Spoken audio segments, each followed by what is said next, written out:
How do I, as a future social studies educator, stay informed and knowledgeable about what is happening in the world, what is happening in curriculum, and what is happening in the classroom? Let's start off with what is currently happening in the world. If you turn on your news station, you open Twitter, or you talk to somebody, you know what's happening is a lot. A lot of stuff is happening. Now, the news and what's happening all over the globe is a lot of information. Why is it important to know? Well, it's because for social studies, it is both a study of history, but also the current moment, because history is what is currently happening. Also, the goal of education is to create involved citizens, and it's hard to be involved without being aware of what's happening in the world. So, as a teacher, you should also be an involved citizen and be aware of what is happening in the world. As Diogenes said, the foundation of every state is the education of its youth.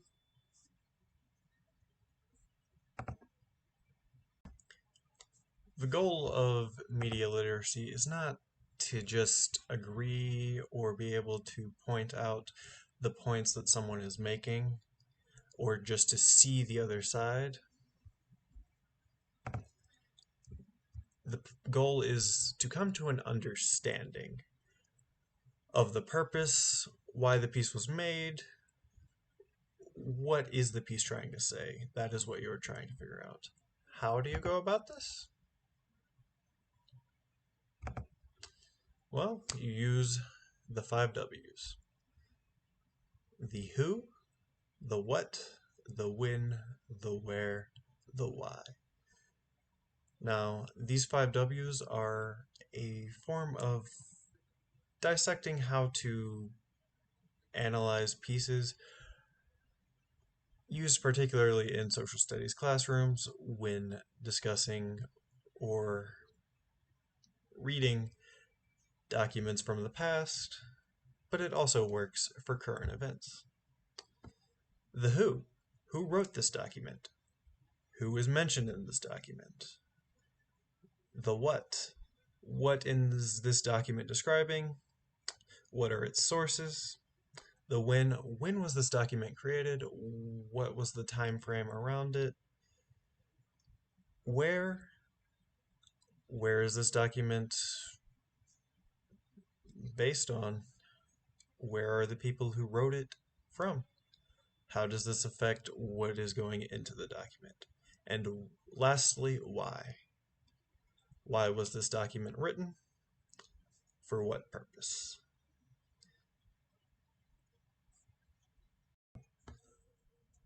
While it is important to be informed about headlines and current news events, it is also important to be aware of the world outside of those headlines. How do those headlines affect your students? Perhaps a earthquake in Michigan has affected one of your students who has family there. What social events or religious ceremonies do your students have in the outside world? It is important to be aware of this so you can know how this will affect you and your classroom. Next, we will be talking about curriculum.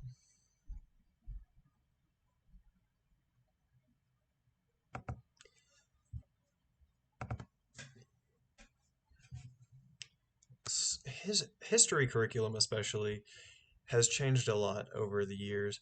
It is, and history as a effect of this often becomes more of how we look at the past through today's modern political lens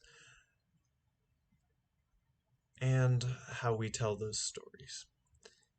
What is important to know is how this is discussed. The language we use is important. The language controls how we communicate. The words we have, the words we don't have. So, language equals power. How you can accomplish this is by being aware of the language that is used, what language is being used to discuss these things right now, and in particularly what language the people affected use and how they feel about it. What goes into curriculum? Well, right here we have two paintings that are often found in textbooks or part of history curriculum in the United States. On the right, you have a painting of General Lee and General Grant coming to talk peacefully about the end of the Civil War. Both are equal at this, and it shows General Lee as a gentleman, a man who's been defeated but still has honor. And on the left, we have John Trumbull's Declaration of Independence. This depicts many of the founding fathers all coming together amicably to sign the one great document that united them all, the Declaration of Independence. What a unified and glorious standard we should all live to, is often how it is portrayed. While both nice sentiments, both depict American history incorrectly. Starting with the picture of Grant and Lee, shown in an amicable light, where Lee is defending or surrendering the Southern honor, is a direct product of Southern lost cause mentality, where Southern historians tried to redefine the cause of the Civil War as the South trying to defend its honor and states' rights from the evil federal government.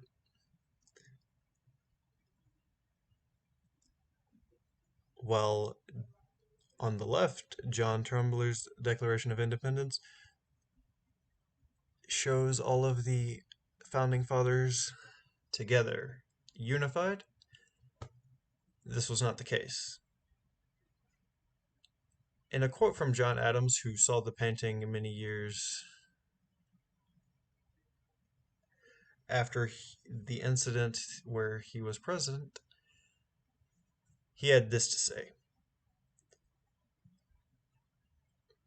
"The painting is quite the spectacle, a farce, but quite the pretty one."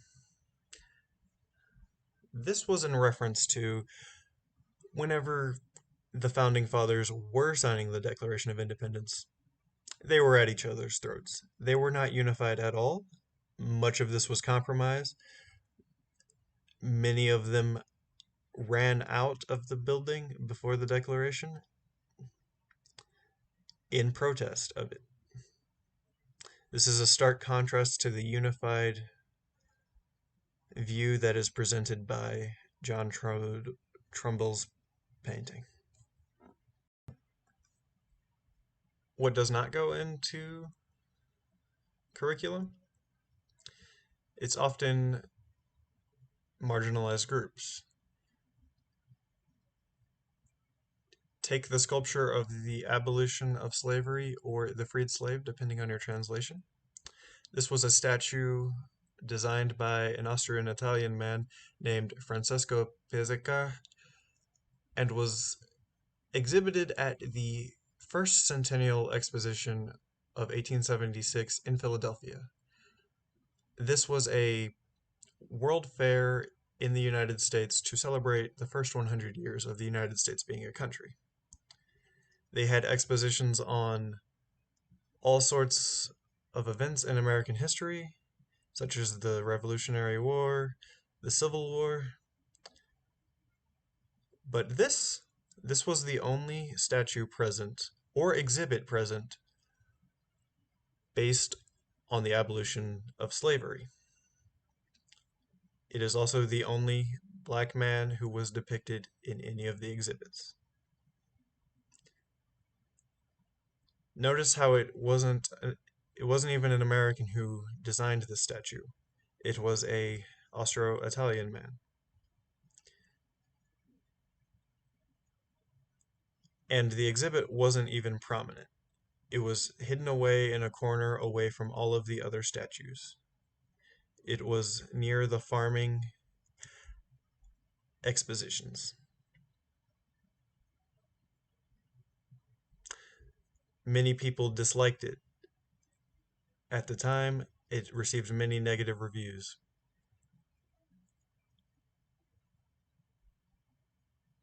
What this shows is that at the time, people did not like, especially the white middle class Americans, were not comfortable or did not like the representation of African Americans being freed in their country. And this was not in the South, this was in Philadelphia, one of the more progressively considered states at the time. Now compare this statue to the one that was commissioned to commemorate emancipation.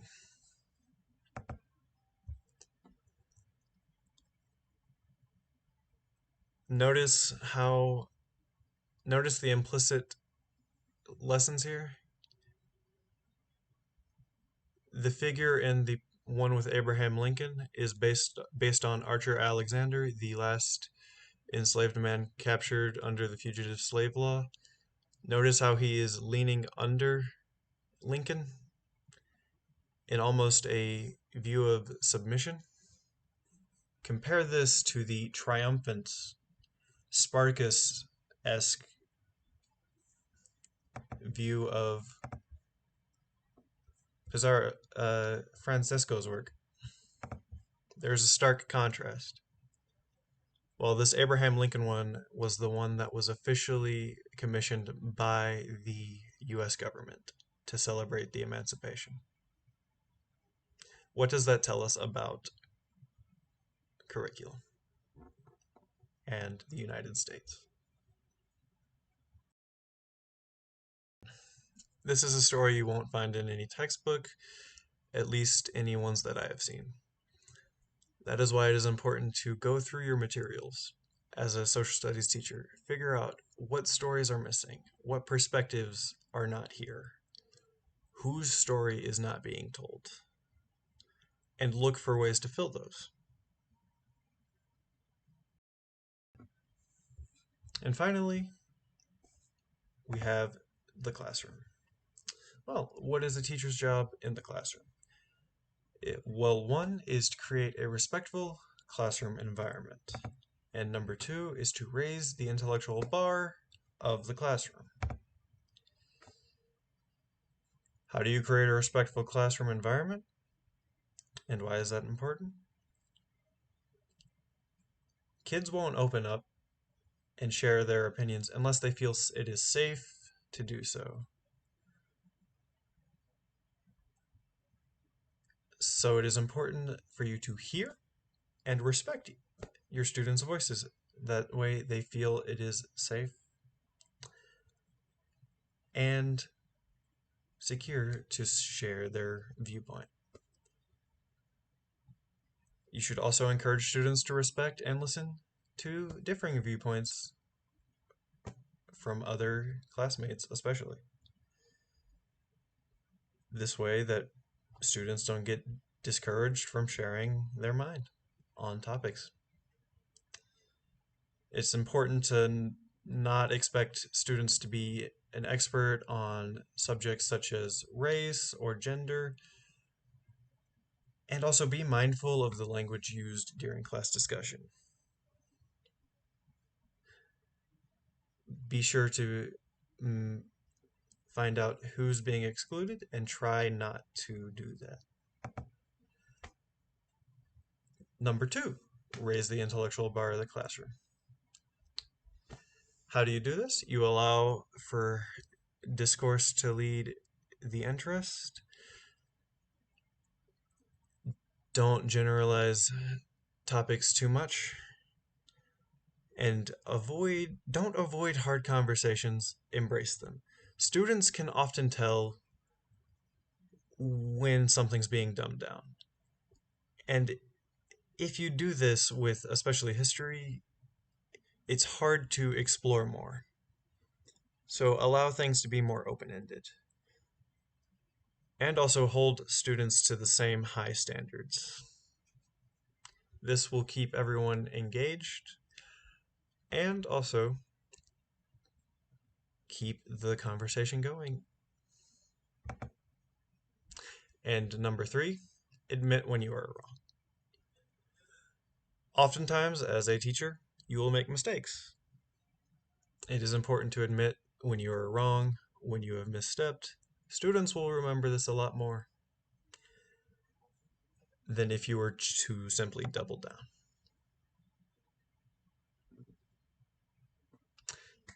Here's the references. Have a nice day.